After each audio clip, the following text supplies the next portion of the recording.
what the therapists don't want you to know about, because they're making $350 an hour on this.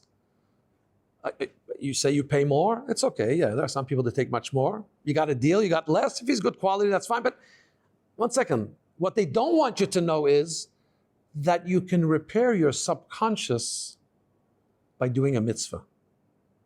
Now, somebody needs professional help. I'm not advocating against that.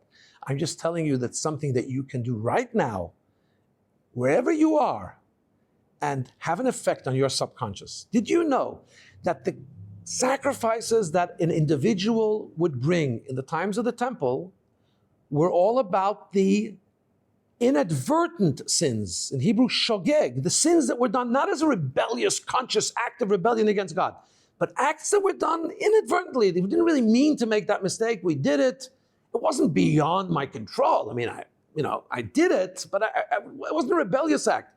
Well, why would you have to bring a sacrifice to atone for that? Whatever happens through you is connected to you always. If something bad was done through a person, something subconsciously is off. They're off kilter. They're not centered properly spiritually. And that needs to be rectified. Bringing a sacrifice would have an effect of it would get atonement. God would forgive the individual and help them repair their subconscious so that mistake wouldn't happen again, even subconsciously. Let's think about it in our times when sacrifice means giving up a couple of pennies or a couple of dollars or just a little bit more than I want to give to help somebody else, to give tzedakah.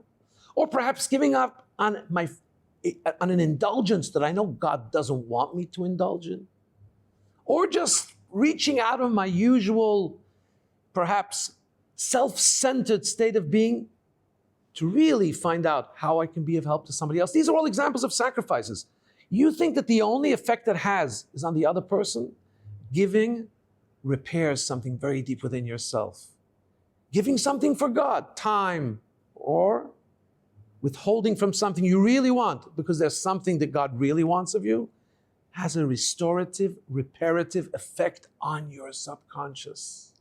Now, I don't know if it will replace the therapist altogether, but you can certainly, even before you get that appointment, you can certainly find something that you can do now that will be considered like a sacrifice to God. Sacrifice means, the word korban means coming closer to God. Something that brings you closer to God, and ultimately, getting closer to God means being more true to your inner self. When you are more true to your inner self, that's restorative, that's reparative, that's therapeutic, and that picks you up to a different space.